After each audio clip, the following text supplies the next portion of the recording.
हाय निखिल, कैसे हैं आप? हेलो मैम, अच्छे हैं? कैसी हैं आप? हम भी अच्छे हैं और आपको देख के और अच्छा लगा, पूरी तैयारी के साथ आए हैं, वेरी गुड। एंड मुझे बहुत थैंक यू मैम। अच्छा लगा कि आप इंटरव्यू को बहुत सीरियसली ले रहे हैं। Yes ma'am. वेरी गुड, ठीक है। तो निखिल कुछ बताइए अपने बारे में। Ma'am, my name is Nikhil Chitravansh. I am 25 years old. I live in Lucknow, from where I've done my schooling. I have done my bachelor's in commerce from the University of Lucknow. My family consists of four members: me, my father, who works in NHF department, my mother, she is a housewife, and my elder brother, who owns a small garage. As of my hobby, I like to do gardening and some little cricket. And this is going to be my first interview in AIDBI. Okay good. थोड़े nervous हैं? थोड़े से। है nervous? थोड़े से। थोड़े से, yes, थोड़ा सा लग रहा है क्योंकि, लेकिन कोई बात नहीं, होता है। मैं आपका सीवी देख रही थी। आपके फादर का यस मैम। नाम है mister Akhilesh Srivastava, right? Yes ma'am. Father Srivastava ji हैं और आप चित्रवंश, ऐसा क्यों?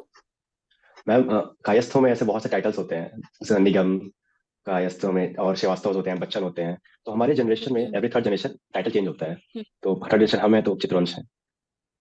वाह, ये तो नया कुछ जानकारी मिला। मतलब हर every third generation title change होता है, हाँ वाई, ऐसा क्यों? मैम, पापा लोग कैसे बिलीव्स हैं कि माता रानी का, लॉर्ड दुर्गा हम पे ब्लेस करती हैं। Okay, yes. हाँ, तो माता रानी का बिलीफ है कि ऐसा फैमिली का बिलीफ है कि माँ के आशीर्वाद की वजह से हर थर्ड जनरेशन में एक टाइटल चेंज हम्म। होता है। इससे पहले श्रीवास्तव था, हम्म। फिर अब चित्रवंश है। हम्म। तो जैसा कि मैं देख रही हूँ, इस सवाल के लिए आप तैयार नहीं थे, राइट? तो आपने मेरे को आंसर रिपीट किया कि यस मैंने मैम। पूछा ऐसा क्यों, तो आपने बोला माता रानी का बिलीफ था। तो पहले उसमें श्रीवास्तव चला, फिर थर्ड में आपका चित्रवंश है, और एवरी थर्ड जनरेशन में आपका टाइटल चेंज होता है। लेकिन मैंने पूछा है यस मैम। ऐसा क्यों। ठीक है, तो आपने फर्स्ट का आंसर और सेकंड का आंसर, दोनों का आपने आंसर ऑलमोस्ट सेम दिया। ठीक है, तो ये जब इंटरव्यू आपको मिलेगा, इस सेशन को रिव्यू करिएगा, और जो जो मिस्टेक्स अभी हो रही है ना, उसको कोशिश करेंगे कि नेक्स्ट में ये ना हो। और हर क्वेश्चन ओके। के लिए आप तैयार रहिए, क्योंकि आपके सीवी में जो इन्फॉर्मेशन अवेलेबल है, मेरी मर्जी, मैं कुछ भी पूछूंगी। आपका यस बैकग्राउंड मैम। जानना चाहती मैं, तो आप उस चीज के लिए रेडी रहिएगा। और आपके लिए टोटली अनएक्सपेक्टेड था ये क्वेश्चन, ठीक है? तो मुझे नेक्स्ट सेशन में बोलेगा कि एवरी थर्ड जनरेशन ऐसा क्यों, माता रानी का बिलीफ है, ठीक है, इट्स ओके। लेकिन मैं चाह रही थी कि आपके बैकग्राउंड से ये क्वेश्चन है, तो आप मुझे एक दमदार आंसर दें, विद अ फ्लुएंट वे में, है ना, विद अ फ्लुएंट वे। आप उसमें भी अटक रहे हो, आपको यानी आप घबरा से गए कि अरे ये क्या क्वेश्चन पूछ लिया मैम ने, इररेलेवेंट। तो ये रेलेवेंट क्वेश्चन ये होते हैं क्योंकि बैकग्राउंड है आपका। तो मैंने डायरेक्ट इंट्रोड्यूस योरसेल्फ ना पूछ करके, मेरे को सीवी में दिख रहा है आपके फादर का नेम, आपका नेम, और इस कॉन्वर्सेशन से मुझे पता चला कि ये तो बड़ा इंटरेस्टिंग सा फैक्ट है कि एवरी थर्ड जनरेशन आपका सरनेम चेंज हो रहा है। तो मुझे इंटरेस्ट आ गया, मैं तो पूछूंगी ऐसा यस क्यों। मैम। ठीक है, तो ये यस मैम। कॉन्वर्सेशन होता है स्टूडेंट थोड़ा सा रिलैक्स करने के लिए। तो you should be prepared enough कि ऐसा क्यों। All right. Sure ma'am. तो अपना श्योर मैम। बैकग्राउंड थोड़ा सा अच्छे से नेक्स्ट टाइम तैयार करके आइए। Sure right, ma'am. ठीक है। सो आपका एक और मैं देख रही हूँ, यूनिवर्सिटी ऑफ लखनऊ से हैं आप। तो यस ग्रेजुएशन में मैम। मार्क्स कम क्यों हो गया? मैम, कोविड टाइम्स पे थोड़ी पढ़ाई कम हो गई थी, हम्म। इसी वजह से। और ठीक है, और मैम, तो इस क्वेश्चन के लिए भी आप तैयार रहिए। देखो, हम क्या कर रहे हैं, इंटरव्यू ले रहे हैं। आपका प्रॉपर अटायर है, मैं बहुत ज्यादा इंप्रेस हुई, आप पूरी तैयारी के साथ आए हो। आप बिल्कुल दूर बैठे हो ताकि मैं आपका बॉडी लैंग्वेज देख सकूं, आपका फेशियल एक्सप्रेशन देख सकूं, है ना, आप बिल्कुल दूर में बढ़िया सूट बूट पहन के। लेकिन अगर आंसर भी मुझे कन्विंसिंग मिलेगा, तो ऐसा लगता है ना कि मैं और वो इंप्रेस हो जाती। आप यस बिल्कुल मैम। कैजुअल आंसर दे रहे हो। इंटरव्यू में कैजुअल आंसर नहीं चलेगा। जैसे मैं इंटरेस्ट लेके अगर आपके बारे में पूछ रही हूँ निखिल, मैं अपना टाइम निकाल रही हूँ आपसे बात करने के लिए, तो मुझे भी आप इंटरेस्टेड नजर आने चाहिए ना, उतने ही एक्साइटिंग। अभी तो मैंने इंटरव्यू शुरू भी यस नहीं मैम। किया है। तो आप ऐसा लग रहा है कि अरे मैम क्या पूछ रही है, अरे कोविड का टाइम था, हंस दिए फिर चुप हो गए। तो मैं क्या बोलते हैं, मैं एक्सपेक्ट कर रही हूँ कि आप थोड़े अच्छे वे में उसको एलेबरेट करेंगे कि ऐसा क्यों हुआ। अगर आपको यही आंसर देना है कि कोविड का टाइम था, तो आप बिल्कुल इंटरेस्टिंग वे में इसको इस तरीके से, विद एक्साइटमेंट, कि मैम उस समय कोविड का समय था, पढ़ाई में वैसे भी कोई सीरियस रहता नहीं था, हमने भी उस चीज को सीरियसली नहीं लिया, और किसी तरह बस एग्जाम दे दिया, और वो रिजल्ट हमारा मेन मार्क्स पे रिफ्लेक्ट हो रहा है, 65 मार्क्स आ गए। तो आप यस समझ मैम। रहे हो, एक फ्लुएंसी आई, और मुझे सुनाई दे रहा है कि आपकी आवाज में एक एक्साइटमेंट है। तो वो एक्साइटमेंट कहीं मिसिंग हो रहा है, क्यों, आप टेंशन में लग रहे हो। तो टेंशन में नहीं होना है, आपने एग्जाम दिया है, आप इंटरव्यू देने आए हो, तो पूरे कॉन्फिडेंस के साथ, बिल्कुल एक्साइटमेंट के साथ, आवाज में वो पता चलनी चाहिए। क्योंकि अभी भी आप दूर बैठे हो, तो यस आपको मैम। उतना तेज बोलना पड़ेगा। और वॉइस मॉड्यूलेशन भी मेंटेन करना है, क्योंकि वॉइस मॉड्यूलेशन से हमें पता चलता है कि आप कितने एक्साइटेड हैं, नहीं हैं। राइट, मेरा मैसेज आपको क्लियर हो रहा है? Yes ma'am. यस। और कुछ भी मैं आपको यस मैम, मैंने समझा, ये प्लगइन ईयरफोन लगाया है। ईयरफोन लगाया आपने? यस मैम, मैं 1 मिनट में मैम मेरे स्क्रीन पे कुछ आ गया, मैं उसको कट कर लूँ क्या? मैं आपको देख नहीं पा रहा हूँ। अटक रहा है, अटक। नहीं मैम, वो मेरे स्क्रीन पे अटक नहीं रहा, वो कुछ बैनर आ गया, मैं उसको कट कर दूं, ऐड आ गया। हाँ हाँ, कट कर दो और ईयरफोन में निकालो, ताकि हमें दूर से बात करने की प्रैक्टिस हो। Yes ma'am. क्योंकि देखिए वहां पे ईयरफोन तो नहीं मिलेगा आपको, वहां भी आपको एक डिस्टेंस में बैठना होगा। अगर यहाँ पे यस मैम। प्रैक्टिस नहीं करेंगे, वहां कैसे होगी? फिर वहां भी आप धीरे धीरे बोलेंगे, और धीरे धीरे बोलने से मुझे ये लगेगा कि कहीं आप में कॉन्फिडेंस की कमी है। तो हम ये कोई भी छोटी, देखो इंटरव्यू में कुछ नहीं, बड़ी बड़ी चीजें नहीं होती, छोटी छोटी चीजें होती है। लाइक आपने मुझे पहली बार में, कोई बच्चा इतना प्रिपेयर होकर नहीं आता जितना मैं आपको देख रही हूँ, in the sense of attire, ठीक है? तो आपने मुझे पहली बार में कुछ अलग दिखा तो मैंने आपकी तारीफ की। अब अगर आप अच्छे से नहीं बोलोगे तो फिर मुझे कैसे समझ में आएगा? इस चीज की भी तो प्रैक्टिस हम करेंगे ना यहाँ पे, राइट? श्योर तो मैम। आराम से, जिस वे में आप बोलने वाले हो उतने ही जोर से आप मुझसे बात करेंगे, क्योंकि वहां हमें नहीं पता कि हमें कितना डिस्टेंसिंग में बैठाया जा रहा है। तो हमें आदत होनी चाहिए कि हम उतना तेज बोलें ताकि आपको आवाज पहुंचे, राइट? Sure ma'am. और आप हाथ को ऐसे रखने के साथ साथ ऐसे भी रख सकते हैं, इन केस अगर आपको ये ज्यादा कंफर्टेबल लग रहा हो तो ऐसे भी रख सकते हो आप हाथ। ओके। ठीक है, चलिए स्टार्ट करें आप। Sure ma'am. जोश से जवाब देंगे आप। Sure ma'am. गुड। तो आपने मुझे लिखा है कि आपका सॉफ्ट स्किल से आप डिसिप्लिन्ड है, मोटिवेटेड रहते हैं और गुड लर्नर है, ठीक है? यस अब इंटरव्यू के बीच में मैं आपसे अगर पूछूं कि मुझे आप मोटिवेटेड नजर नहीं आ रहे हो, तब आपका क्या जवाब होगा? मैम, मैं कहूंगा कि आप मुझे चांस दीजिए। जैसे अभी आपने मुझे बताया कि मैम निखिल, आपने एक दिक्कत आई है, तो मैंने उसको तुरंत लर्न किया कि ओके मैम, मैं तेज बोलूंगा। मैं अपनी स्किल को और सही हिसाब से आपको बोल दिखाऊंगा, ताकि अब आप जो मैं आपसे बात करूँ वो एकदम आप तक क्लियर जाए। Very good. तो आपने एक और चीज लिखा था, गुड लर्नर, तो मैंने आपको तुरंत बताया, आपने तुरंत सीखा। तो मुझे ये पता चल गया कि आपने जो अपने स्किल्स के बारे में लिखा है वो सही लिखा है। मैं आपको जो बता रही हूँ, आपने इनडायरेक्ट वे में मुझे बता दिया that yes you Nikhil is a good learner. तो आपको ओके। समझ में आ रहा है कि हम कैसे क्वेश्चन कर सकते हैं। और यस मैं मैम। पूरी उस चीज की बारीकियां निकालूंगी कि ये बंदे ने जो मेरे को इन्फॉर्मेशन दी है वो सही इन्फॉर्मेशन दी भी है, कि बस इंप्रेस करने के लिए कुछ भी लिख दिया है इसने, right? Sure ma'am. Sure ma'am. Yes, very good. तो डिसिप्लिन जो आपने लिखा है कि आपका स्किल है डिसिप्लिन, इसको आप बैंक में कैसे पोर्ट्रे करेंगे? मैम, बैंक से पहले मैं अगर बताना चाहूँ कि जैसे एज एन एस्पिरेंट हम रोज मोटिवेटेड नहीं, पर वो डिसिप्लिन हो सकते हैं। अगर हम रोज डिसिप्लिन है तो हमें लगता है कि मोटिवेशन की जरूरत नहीं पड़ेगी। और अगर जैसे अपने लाइफ में करियर में आगे परस्यू करते हैं, तो एक डिसिप्लिन हमें हमेशा अपने आप को मोटिवेट रखेगा उस चीज के लिए, अपने वर्क के लिए, हमारे वर्क एथिक्स के लिए। मतलब मुझे ये पता रहेगा कि मुझे एग्जैक्ट 9 बजे अपने बैंक में पंचिंग करना है, मुझे अपने वर्क के प्रति एकदम लगे रहना है, एकदम अच्छे से करना है। मैं भले ही कुछ ऐसे नहीं हो सकते जिसमें मैं थोड़ा थका रहा हूँ, मोटिवेटेड ना रहूँ, पर अगर मैं डिसिप्लिन रहूंगा तो वो मेरा कवर कर ले जाएगा। मुझे ऐसा लगता है कि डिसिप्लिन होना एक बहुत ही अच्छी बात है, वो मुझे मोटिवेशन का कवर देता है। Very good. तो आपने इसको कवर करने की कोशिश की, लेकिन कहीं ना कहीं आपने मोटिवेशन और डिसिप्लिन के बीच में ऐसा खचर पचर कर दिया। एक थिन लाइन होती है मोटिवेशन और डिसिप्लिन के बीच में, जो मैं आपको बताती हूँ, और आप चाहो तो इसको अपने आंसर में आप यूज भी कर सकते हो। Sure motivation ma'am. क्या होता है ना, टेम्पररी होता है। Motivation is temporary but discipline is permanent, right? अगर यस। मैं अभी आपको कुछ कहती हूँ, आप बिल्कुल ये होगा यस अब मैं कर सकता हूँ, 1 दिन 2 दिन 3 दिन आपकी एनर्जी बनी रहेगी, लेकिन चौथे दिन का क्या? अब आप खोजोगे कि कहीं और से मेरे को मोटिवेशन मिल जाए, अब मैं कोई और वीडियो देख लेता हूँ। लेकिन आपको जो 5वें दिन तक करने में मजबूर कर देता है वो है आपका डिसिप्लिन, क्योंकि यस मैम। आपने वो हैबिट को बनाया है शुरू से लेके आखिरी तक। तो किसी भी हैबिट को हर दिन कंटिन्यूअसली कंसिस्टेंसी के साथ जब हम करते हैं तो वो कहलाता है आपका डिसिप्लिन, जो यस मैम। ऑब्वियसली बैंक में हमें बिल्कुल जरूरी है। पंचुअलिटी जरूरी है, डिसिप्लिन जरूरी है। क्यों? क्योंकि motivation is temporary but discipline is permanent, right? Yes तो मैम। यहाँ पे आपको क्लैरिटी आई कि हमें आंसर किस तरीके से फ्रेम करना चाहिए, ताकि आप यस। इम्प्रेसिव भी लगो, कॉन्फिडेंट भी लगो, और आप जो भी कह रहे हो उसके बीच में मुझे क्लैरिटी नजर आए, राइट? श्योर। Sure ma'am. तो अभी तो देखो, जो आपने आपका सीवी आया है उससे आपको भी क्रॉस क्वेश्चनिंग होगी, इसलिए मैं सीवी आपका देख रही हूँ। और यस आपने एक्स्ट्रा करिकुलर एक्टिविटीज में लिखा है Adobe Photoshop, video editing and crafts, yes right? Ma'am. तो आपको पता है अभी रिसेंटली क्राफ्ट्स में किसी को पद्मश्री अवार्ड मिला है? मैम, नॉट टू नेम मुझे याद नहीं, पर उन्होंने पोस्ट फेमसली मिला है। पोस्टुमसली मिला है? यस मैम, नाम मुझे याद लेडी नहीं। है कि कोई लेडी और? है मैम, मोस्ट प्रोबेबली। लेडी है। यस कुछ मैम। किस चीज के लिए मिला है? क्राफ्ट से मैम नॉट, रिलेटेड? काफी जो मिला पर नाम नहीं पता मैम। नाम याद नहीं आ रहा है, ठीक है। तो इस पूरे टाइम पे जब आपको कोई क्वेश्चन याद नहीं आ रहा है तो आपका आई कांटेक्ट इधर उधर जा रहा है, आप सोचते वक्त उधर देख रहे हो, इधर देख रहे हो, और थोड़े से घबरा रहे हो, और आप क्या बोलते हैं, आपको बिल्कुल याद नहीं आ रहा। देखो अब आपके एक्स्ट्रा करिकुलर एक्टिविटी से ही मैंने क्वेश्चन खींचा है और आपने लिखा है क्राफ्ट, और अभी रिसेंटली करंट अफेयर्स का ये क्वेश्चन है, तो आपको ये पता होना चाहिए, ठीक है? तो भीमव्वा याद आया? हाँ मैम, नाम याद आ रहा है थोड़ा, पढ़ा था। भीमव्वा, आगे? मैम याद नहीं नहीं, नहीं पता। ठीक है, भीमवा बोडा डोडा बालप्पा श्रीलेख यात्रा, ये उनका नाम है।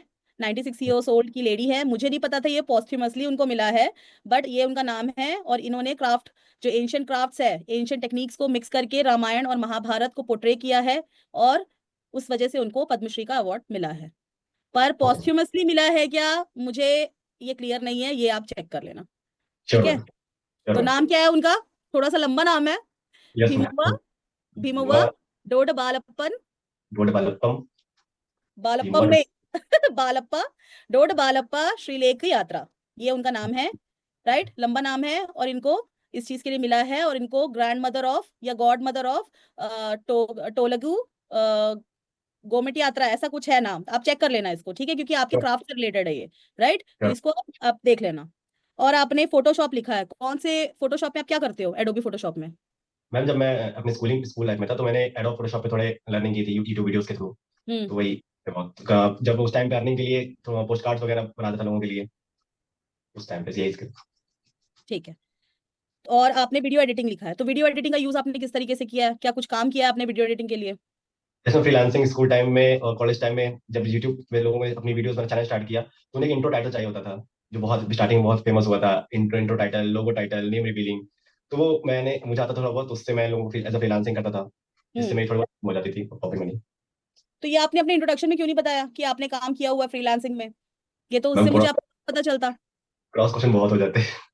बहुत क्रॉस क्वेश्चन हो जाते हैं, पर देखो क्रॉस क्वेश्चन तो अभी भी हो रहे हैं, क्योंकि जो आपने लिखा है, अगर किसी को इंटरेस्ट आएगा तो वो क्रॉस क्वेश्चन तो करेगा ही। और देखो, काम आपने किया है तो काम को बताने से कभी चूकना नहीं चाहिए, इससे क्या होता है ना, आपका पॉजिटिव साइड देखने को मिलता है, क्योंकि आपने काम किया हुआ है ऑलरेडी, तो आपको नॉलेज तो होगी। और क्यों ना हम उस डायरेक्शन को, इंटरव्यू के डायरेक्शन को अपने फेवर में लाएं। हम तो यही चाहेंगे ना, हमसे वही क्वेश्चन पूछा जाए जो हमें अच्छे से आता हो। जब आपने फ्रीलांसिंग में काम किया हुआ है और आपको नॉलेज है, जितना भी नॉलेज है, पर आपको वो नॉलेज पक्का होगा क्योंकि आपने खुद किया है, खुद किया है कि दूसरे से यस करवाते थे? खुद किया मैम। है ना आपने। तो जब आपने खुद किया तो आपको नॉलेज भी होगा। तो मैं यस मैम। उससे अगर क्वेश्चन करती हूँ तो आपको ज्यादा मार्क्स मिलेगा ना, मुझे आपका स्किल्स देखने को मिलेगा। तो मैं यस मैम। चाहूंगी कि आप अपने इंट्रोडक्शन में इस चीज को फ्रेम करें, और आपने फ्रीलांसिंग में यदि काम किया है तो उस चीज को आप बताएं। क्योंकि श्योर आपका मैम। ग्रेजुएशन का पासिंग ईयर क्या है? 2021। 21, और आपका इंटरव्यू हो रहा है 25 में। राइट, तो मैं अगर पूछूं कि आपने 21 से 25 में क्या किया, तो आप इसको कैसे जस्टिफाई करेंगे? मैम मैं प्रिपरेशन में लगा हुआ था गवर्नमेंट एग्जाम्स के। मैंने हम्म। आईबीपीएस एग्जाम दिए, कई बार मेरे मेंस क्वालिफाई हुए, कई बार मेंस क्वालिफाई नहीं भी हुए। इस साल हम्म। मेरा आईबीपीएस मेंस नहीं हुआ क्वालिफाई, पर इसमें हम्म। हुआ, इसलिए अपॉर्चुनिटी देखता हूँ। गुड। तो आप इसको ऐसे भी तो बता सकते थे कि मैंने जब ग्रेजुएशन किया, ग्रेजुएशन से लेके अभी तक में मैं प्रिपरेशन भी कर रहा था, साथ ही मैंने कुछ फ्रीलांसिंग काम भी किया, लेकिन मुझे ऐसा लग रहा था कि काम में मेरा पढ़ाई में ज्यादा ध्यान नहीं जा रहा है, तो मैंने फ्रीलांसिंग वर्क को छोड़ करके मैं पढ़ाई में पूरी तरीके से लग गया।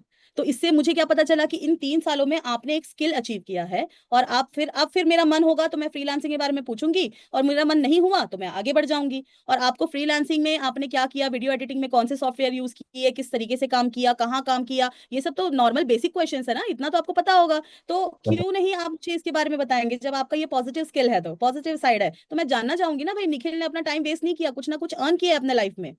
राइट, तो हमें अपना जॉब एक्सपीरियंस, हमने जो भी स्किल सीखा है, हमें बिल्कुल मेंशन करना चाहिए। बट यस, क्रॉस क्वेश्चनिंग होगी और उसके लिए हमें तैयार रहना है। तो अब आप समझ गए क्रॉस क्वेश्चनिंग किस तरीके से हो सकती है, तो आप अपने इंट्रोडक्शन में इसको शामिल करेंगे। राइट। Sure ma'am. अच्छा, तो मेरे को आपने बताया कि आप इस बीच में प्रिपरेशन कर रहे थे और आपने आईबीपीएस का एग्जाम दिया, तो अगर आपका आईबीपीएस में सिलेक्शन हो जाता है तो आप आईडीबीआई छोड़ देंगे? No ma'am. तो फिर मैं नहीं छोड़ूंगा, मैं प्रेफर करूंगा अब आईडीबीआई को अपनी पहली प्रेफरेंस। तो फिर आपने आईडीबीआई ही डायरेक्टली क्यों नहीं दिया, आईबीपीएस में क्यों लगे थे? मैम आईडीबीआई की रिक्रूटमेंट पहली बार आई थी 2021 के बाद, तो जैसे आई मैंने तुरंत अप्लाई किया।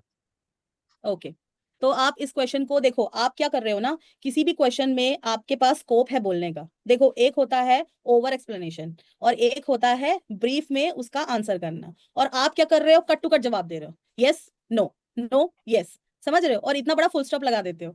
तो जब आपको बोलने का मौका मिलता है तो आपको उस चीज का यूटिलाइज करना है और आपको बोलना है। क्योंकि आप कौन से पोस्ट में जा रहे हो, कौन सा पोस्ट है आपका IDBI? Junior state manager. Junior assistant manager. और जूनियर असिस्टेंट मैनेजर का जॉब प्रोफाइल क्या है?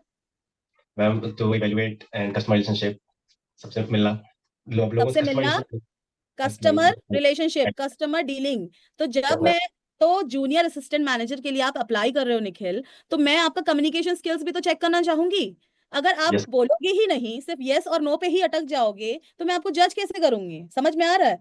तो ये हाँ। पूरा क्वेश्चन, पूरा जब तक जितना भी हमने बातें की, इतने देर में तो मुझे पता चल जाएगा कि निखिल कितने अच्छे से कम्युनिकेट कर पा रहे हैं, कस्टमर डीलिंग ये कर पाएंगे भी कि नहीं कर पाएंगे। और जूनियर असिस्टेंट मैनेजर का सिर्फ यही रोल नहीं होता, और भी बहुत सारे रोल हैं, but yes, customer dealing is one of the most important task in junior assistant manager, है ना? Yes ma'am. जैम में बहुत इंपॉर्टेंट पार्ट है ये।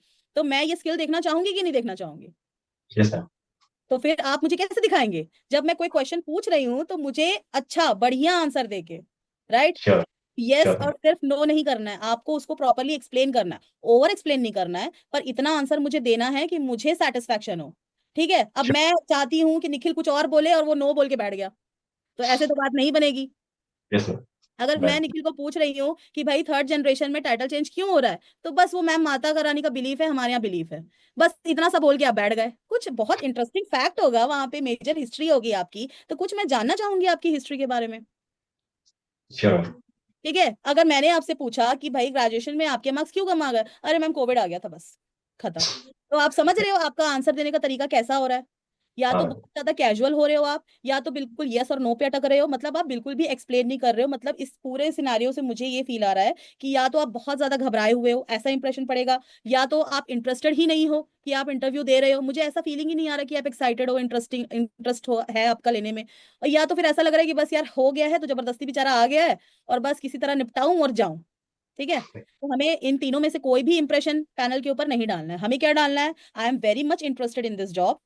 यस और मैम। मैंने आपको एक और जगह बोलने का मौका दिया, कहाँ पे? कि जब मैंने आपको पूछा कि निखिल आईबीपीएस का आप एग्जाम दे रहे हो, तो क्या अगर आपका आईबीपीएस में सिलेक्शन हो जाएगा तो आप आईडीबीआई ज्वाइन करोगे? आपके पास बहुत शानदार मौका था, उसमें आप बहुत बढ़िया तरीके से बोल पाते, लेकिन आपने उस मौके को भी बस एक लाइनर आंसर दिया, नो, और खत्म कर दिया।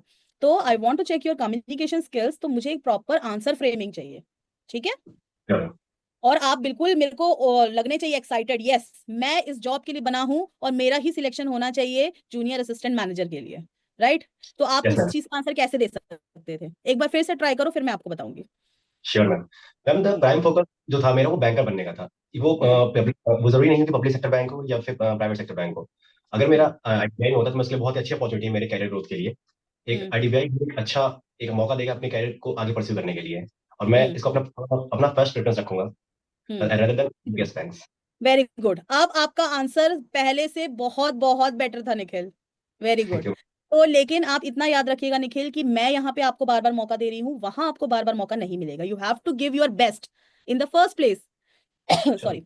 तो आपको फर्स्ट टाइम में ही अपना बेस्ट देना है। अभी श्योर तो मैम। हम सेशन कर रहे हैं, तो मैं तो चाहूंगी कि आपका बेस्ट निकले, बट आप दिमाग में यही रख के चलिए कि ये आपका प्रॉपर सेशन चल रहा है, मॉक सेशन चल रहा है, और मैं आपको जज कर रही हूँ आपके गिवन आंसर्स के बेसिस पे। तो यस। आपको बार बार मौका नहीं मिलेगा, इसलिए आप अगर अंदर है आपके आंसर तो आप उसको निकालिए थोड़ा। ठीक है, तो इसका आप, और आपने एक पॉइंट और ऐड किया था कि इसकी वैकेंसी पहले आई नहीं थी, राइट? इसकी यस मैम। वैकेंसी कब आई है? कितने सालों बाद आ रही है इसकी वैकेंसी? मैम 3 सालों बाद ऑलमोस्ट आ रही तीन है। 3 सालों बाद आ रही है। तो आप ये पॉइंट को भी ऐड कर सकते थे, आप अपने आंसर में इस तरीके से उनको आंसर दे सकते थे कि सर मेरा प्रेफरेंस आईडीबीआई है, इसलिए मैं आज इंटरव्यू में हूँ। जब मैंने प्रिपरेशन स्टार्ट की थी, मुझे बैंक की जॉब करनी थी, जैसा कि आपने कहा मुझे बैंकर बनना था, तो मेरे पास जो जो ऑप्शंस आते गए मैं उसे फिल करता गया, क्योंकि मुझे कोई भी अपॉर्चुनिटी मिस नहीं करनी थी। लेकिन जैसे ही मैंने देखा कि आईडीबीआई का वैकेंसी आउट है, तो मैंने इसे फिल किया और मैं इंटरव्यू देना आ गया, और मैं बहुत ज्यादा एक्साइटेड हूँ as a junior assistant manager इस बैंक को ज्वाइन करने के लिए। Sure ma'am.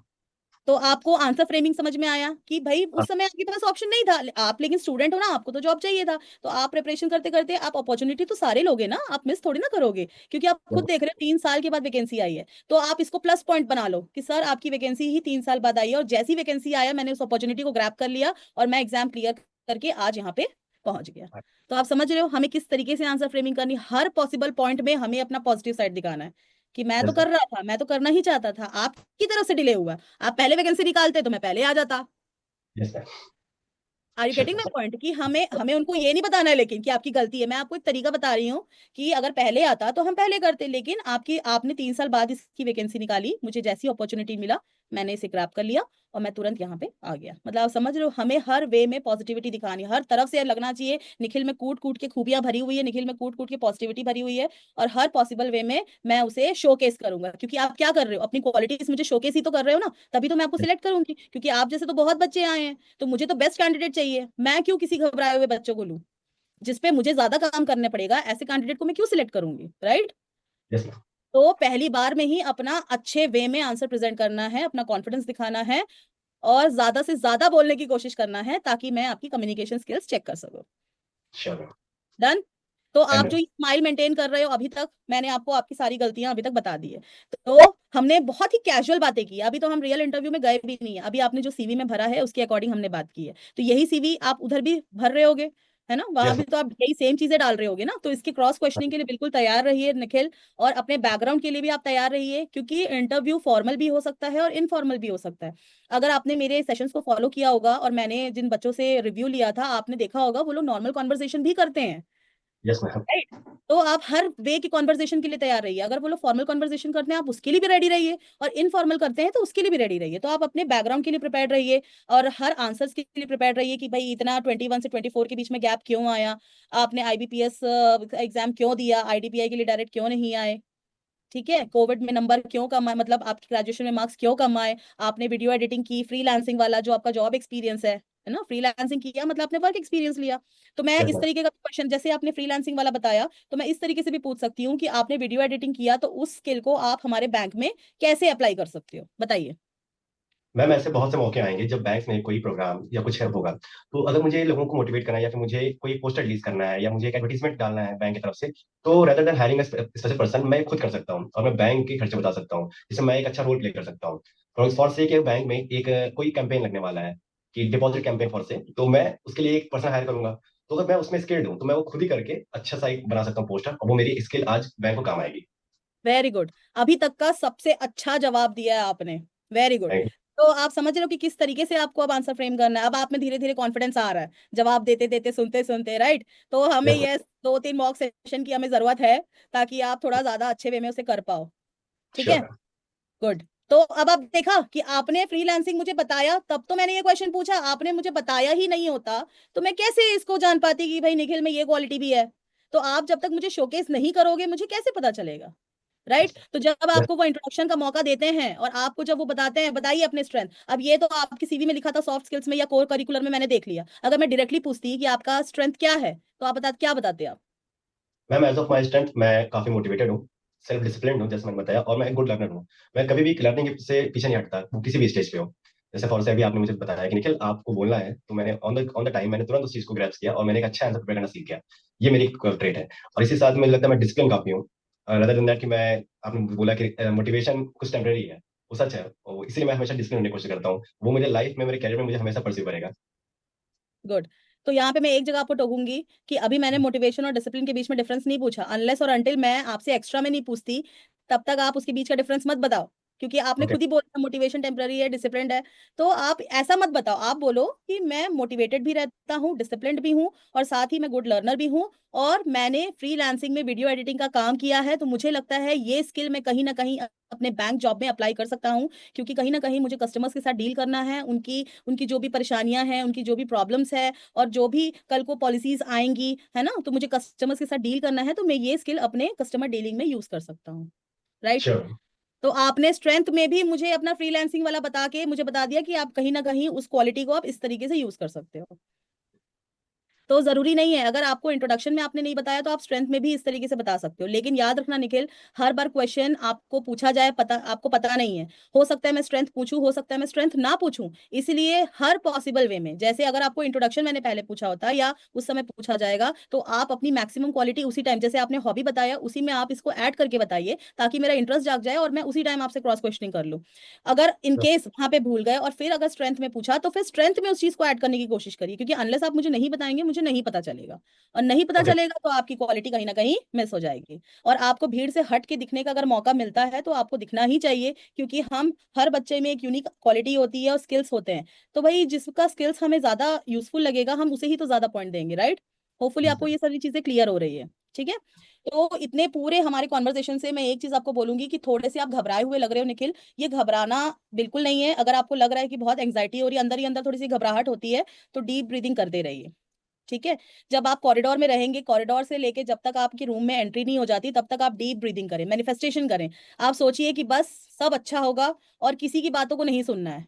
डीप ब्रीदिंग करने से दो फायदे होते हैं। एक, आप काम रहोगे, कंपोज रहोगे, आपको एंग्जाइटी नहीं होगी, टेंशन नहीं होगी। दूसरा, अनवांटेड के थॉट्स नहीं आएंगे दिमाग में और किसी की फालतू बातें कानों पे नहीं पड़ेगी। क्योंकि आपसे हो सकता है आप ही पहले हो, या हो सकता है आपसे पहले बहुत सारे बच्चे वहां गए हो, तो किसी का इंटरव्यू अच्छा गया, किसी का नहीं गया, अब वो आपके कानों में पड़ा रहे यार बहुत स्ट्रिक्ट पैनल है, यार नहीं अच्छा हुआ, तो वो आपको नहीं चाहिए ना, आपको नहीं सुनना है वो। उनका अच्छा नहीं हुआ इसका मतलब ये थोड़ी ना कि आपका भी अच्छा नहीं होगा।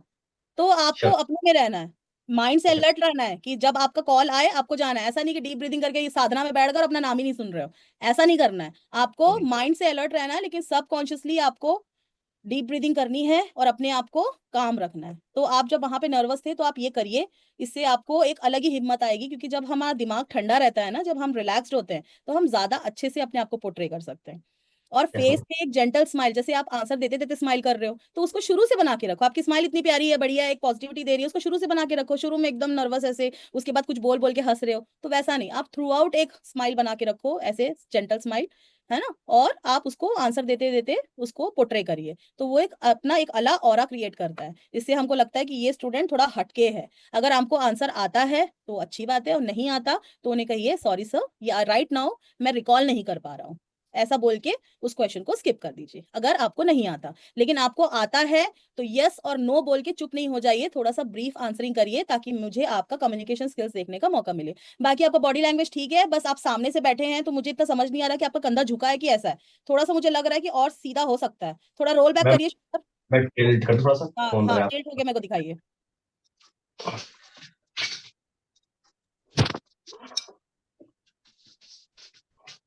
Side posture, side posture.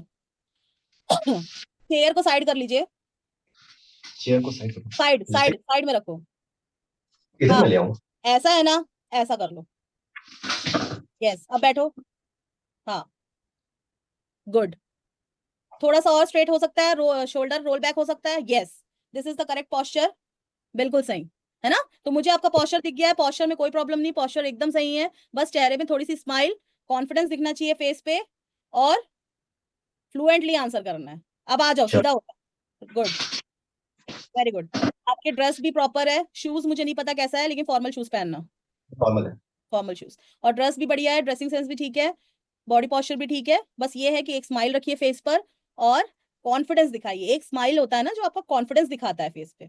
और जो यस भी मैम। बोलना है ना, थोड़ा जोर से बोलिए, ताकि लगे कि यस निखिल में वो जोश है, ये मैनेजर बनने लायक है। वो मैनेजर वाली क्वालिटी भी तो दिखनी चाहिए, लीडरशिप क्वालिटी भी तो दिखनी चाहिए। तो आप अपने स्ट्रेंथ पे क्यों नहीं बताते, you have the leadership quality.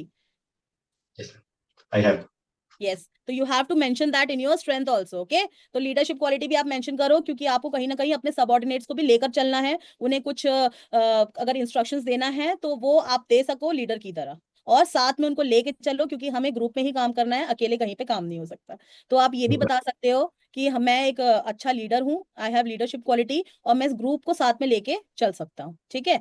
लेकिन यस अगर मैम। आप इस तरीके की क्वालिटी बताते हैं, तो मैं आपको एक सिचुएशन देती हूँ कि सपोज कि आपके सबऑर्डिनेट्स में झगड़ा हो रहा है, और यस आप मैम। वहां कैसे उस चीज को मैनेज करोगे।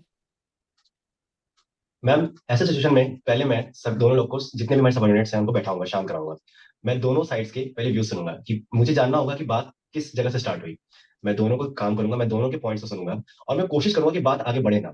मैं ट्राई करूंगा कि मेरे दोनों सबॉर्डिनेट्स मेरे लिए इक्वल हैं, उनको ऐसा बायस फीलिंग ना है कि मेरे सीनियर सिर्फ मेरे लिए ज्यादा सोच रहे हैं, उनके लिए नहीं सोच रहे हैं। तो मुझे एक ऐसा रेजोल्यूशन निकालूंगा जिससे कि उन दोनों के बीच में हार्मोनी रहे, और मैं उन दोनों को एक म्यूचुअल अग्रीमेंट और एक ऐसे हार्मोनी पे ले जाऊंगा, म्यूचुअल कंसेंट पे, कि जिससे वो प्रॉब्लम जो थी वो हट जाए, और दोनों लोग एक अच्छे से वापस उस चीज पे सॉर्ट आउट कर जाएं। मैं कोशिश यही करूंगा कि बात आगे बढ़े ना, जितनी भी है वो उस पर सॉर्ट आउट कर लें। अगर कोई मिसकम्युनिकेशन है, मिसअंडरस्टैंडिंग है, तो वो on the spot he solve हो जाए, क्योंकि मैक्सिमम प्रॉब्लम मुझे ऐसा लगता है कि मिसअंडरस्टैंडिंग से ही होती है। अगर ऐसा कुछ होगा तो ऑन द स्पॉट ही हम सॉल्व कर सकते हैं। गुड।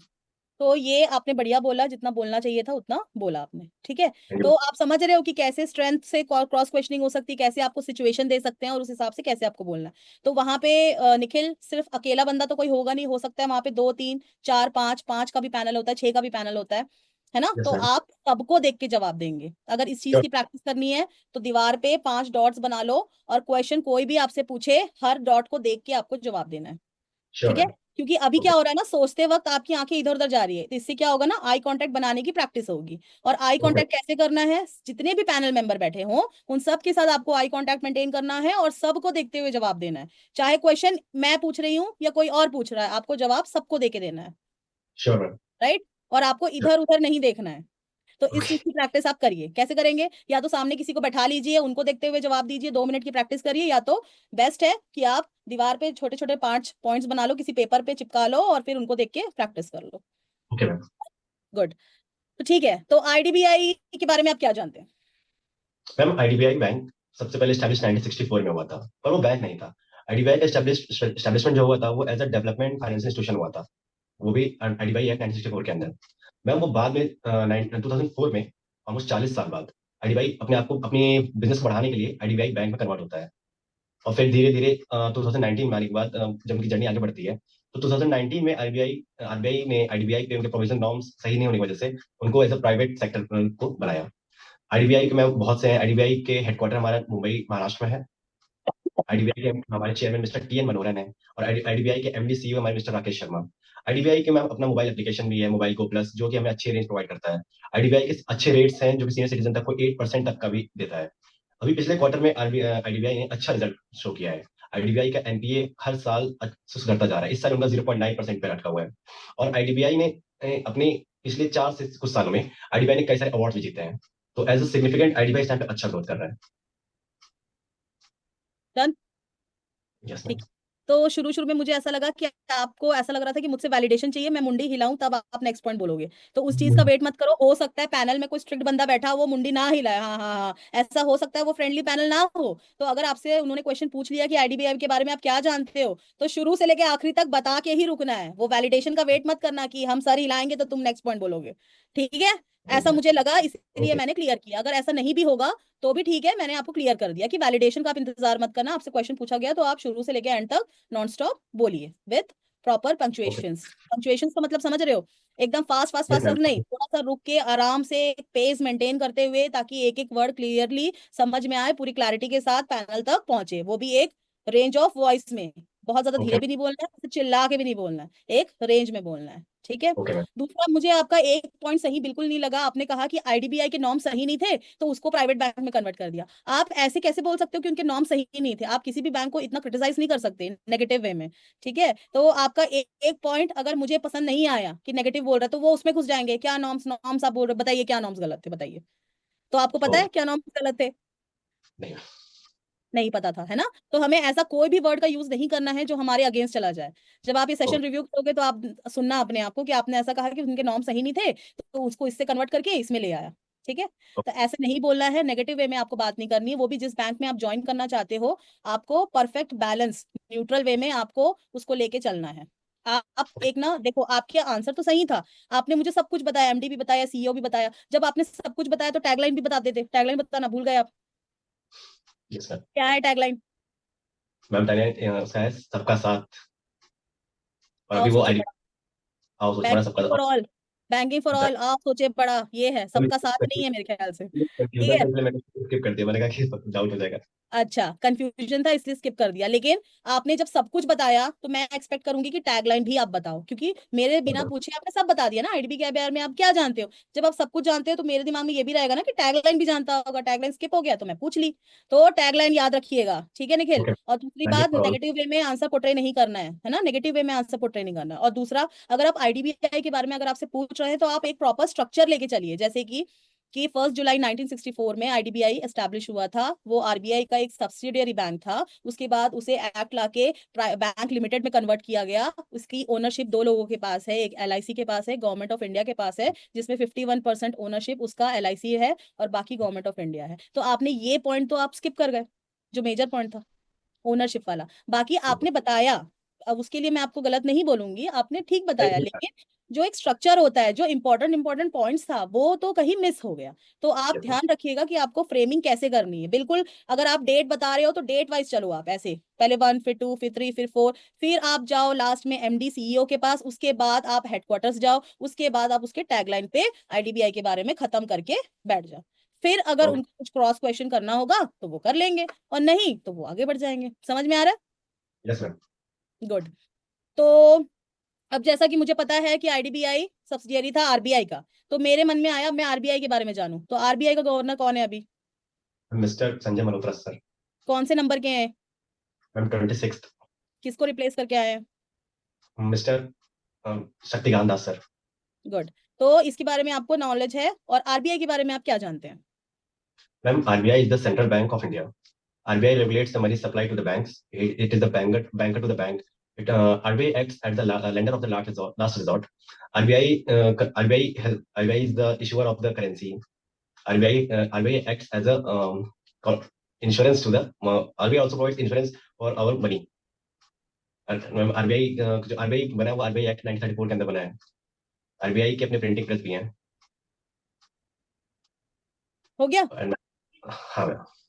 तो देखो, अब मुझे मुझे नहीं समझ में आ रहा था ना कि आपने आंसर कब खत्म किया। मुझे लग रहा था या तो ये खत्म हो गया है, लेकिन फिर आप बोलने लग गए, और कहीं मुझे लगा कि बस अब हो गया है, खत्म हो गया है, या आप बोल रहे हो तो आप खत्म कर देते हो। तो ये कंफ्यूजन हो रहा है किसके बीच में, पैनल के बीच में और जो इंटरव्यू दे रहा है उसके बीच में। तो एक फ्लो मेंटेन करना जरूरी है, ठीक है? तो आप ओके मैम। आप आरबीआई के क्वेश्चन के लिए भी रेडी नहीं थे, इसलिए आप थोड़े से हकबका गए, घबरा गए कि यार ये क्वेश्चन कैसे आ गया। लेकिन जब आईडीबीआई उसका सब्सिडियरी है, रहा है एक टाइम पे, तो उससे भी आपको क्रॉस क्वेश्चनिंग हो सकती है, तो इसके लिए आप तैयारी कर लें। और आरबीआई के बारे में अगर आया और आपने बोला कि करेंसी इशू करता है, मतलब इन्फ्लेमेशन इन्फ्लेमेशन बोलती, सॉरी, इन्फ्लेशन डिफ्लेशन, ये सारे टर्म्स आ गए, फिर मॉनेटरी पॉलिसीज आ गई, फिर एसएलएस रेशियो, फिर दुनिया भर की बातें आ गई, repo rate, reverse repo rate, आप समझ रहे हो जो बेसिक टर्म्स है।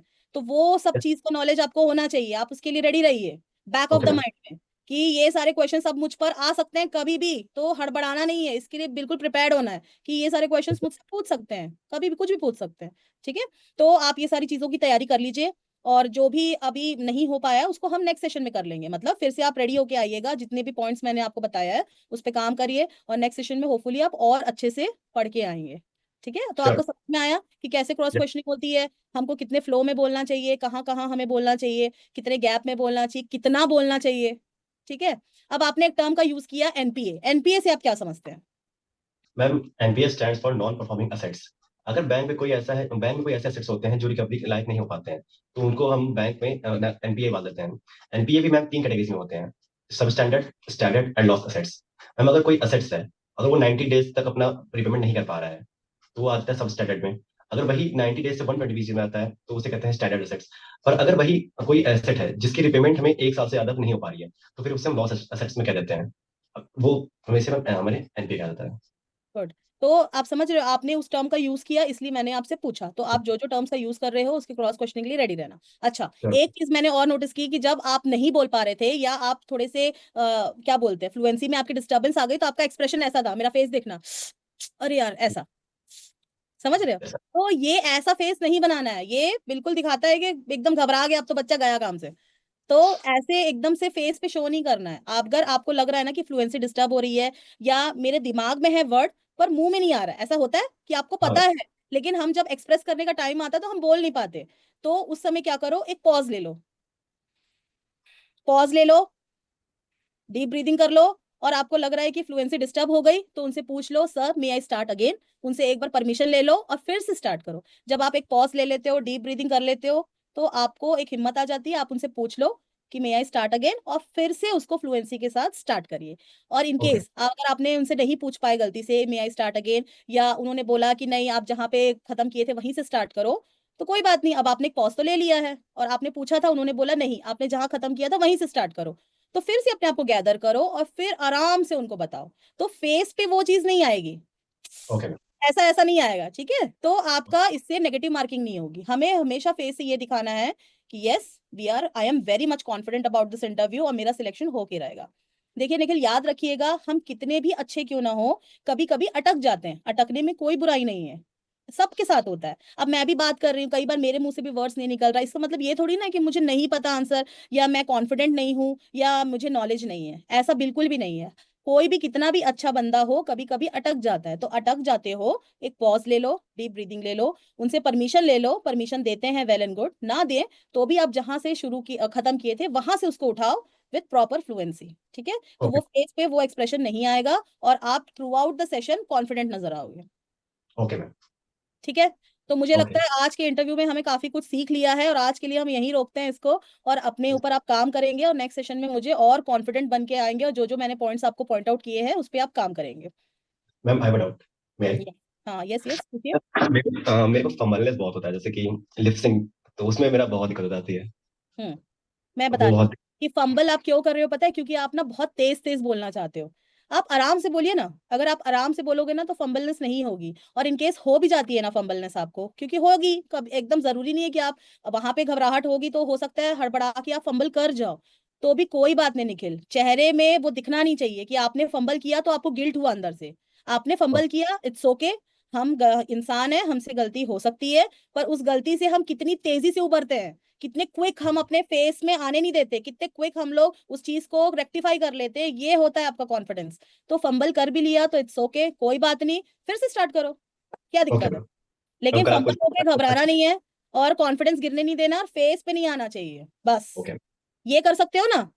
हाँ मैम, कल और आपको अच्छे फंबल, से। यस गुड, और फंबल को रोकने के लिए ये ट्राई करो कि बहुत तेजी तेजी में ना बोल करके आप आराम से जवाब दो, आराम से। Okay ma'am. आराम का मतलब ये नहीं है कि एक वर्ड बोला और शांत हो गए, फिर एक वर्ड बोला, ऐसा नहीं। जैसे देखो मैं बोल रही हूँ, यस निखिल बताइए, जैसा कि हम ये जानते हैं इस बारे में, आरबीआई एपेक्स बैंक भी कहलाता है, RBI banker of the bank भी कहलाता है, मतलब आप समझ रहे हो। मैंने फ्लुएंसी भी मेंटेन कर ली, मैं आराम से भी बात कर रही हूँ, और मैंने कोई तेजी नहीं दिखाई। Yes ma'am. तो आप ऐसे प्रैक्टिस करो। Okay ma'am. चीज को कैसे प्रैक्टिस करोगे? अब मिरर के सामने जाना, और एक स्टैंड होगा, ट्राइपॉड है क्या? अगर ट्राइपॉड ना भी हो तो भी, अगर हो तो बढ़िया है, फोन को वहां रखना और अपने आप को रिकॉर्ड करना, और मिरर के सामने अपने आप को देखना। ठीक है, और सेम आंसर आईडीबीआई के बारे में आप क्या जानते हो, आरबीआई के बारे में आप क्या जानते हो, मॉनेटरी पॉलिसीज क्या है, ये सारे टर्म्स को आप मिरर में देखते हुए जवाब देना, ऐसे ही आराम से बात करके सिंपल वे में बढ़िया तरीके से बोलना। तब देखना आप कितने बार फंबल कर रहे हो। Okay ma'am. तो और फिर जब रिकॉर्ड हो जाएगा, तब आप फिर अपने आप को देखिएगा रिकॉर्डिंग में, फिर आप दिमाग में सोचना कि इसको मैं नेक्स्ट वे में और अच्छे से ट्राई करता हूँ। तो आप जैसे जैसे प्रैक्टिस करोगे ना आंसर देने के तरीके में, क्योंकि हमें तो नहीं पता वहां पे कौन से क्वेश्चंस पूछेंगे, क्वेश्चंस तो रैंडम होंगे, उन पैनल का मूड है, कैसे क्वेश्चन आता है कैसे क्वेश्चन नहीं आता, लेकिन हमने तरीका तरीका प्रैक्टिस कर लिया ना, तो आप फंबल नहीं करोगे। और अगर कर भी जाते हो तो भी वहां पे डरना नहीं है, घबराना नहीं है, कॉन्फिडेंटली अपने आप को गैदर करना तुरंत, क्विकली, और स्माइल करते हुए बढ़िया तरीके से आंसर कंटिन्यू करना है। Okay ma'am. और कुछ डाउट? नो मैम, बस यही था कि फंबलनेस को कैसे कंट्रोल करें। गुड, तो होपफुली कल ये सेशन आपको फ्रूटफुल, सॉरी, बहुत से मुझे आंसर पता थे, और वो नर्वसनेस में ही छूट गए। यस, तो वो नर्वसनेस ही तो कम कम करने आए हैं मॉक सेशन में, राइट? तो यस मैम। होपफुली आपको ये सेशन फ्रूटफुल लगा होगा, और आपको काफी कुछ सीखने को मिला होगा। Yes ma'am. तो अब उस चीज को आप और अच्छे से प्रैक्टिस करके बेहतर तरीके से हम नेक्स्ट सेशन में मिलते हैं। Okay ma'am. मैम, ठीक इसकी है, रिकॉर्डिंग अब अभी मुझे कहाँ मिलेगी? मैं आपको फॉरवर्ड करवा दूंगी। थैंक यू सो ठीक मच है, मैम। चलिए, थैंक और ये यू टाइम। सेशन अपलोड होगा, होपफुली आपको पता होगा तो। हाँ मैम। ठीक है, चलिए, ओके। तो नेक्स्ट टाइम के लिए ऑल द बेस्ट, मिलते हैं नेक्स्ट सेशन में, ओके? Okay ma'am. ओके घबराना मैम। नहीं है, और करके दिखाना है, तुम में वो क्वालिटी है Nikhil, you can do it, बस बिलीव थैंक करो अपने ऊपर। ठीक है, मिरर के सामने बोलो, yes I am the junior you. Assistant manager, मैं बैंकर बन गया, मेरा इंटरव्यू बहुत अच्छा होगा। और ऐसे करके अपने आप को देखना है पूरे जोश के साथ। ठीक है, थैंक यू मैम। चलो bye bye, all the best. Thank you for time ma'am.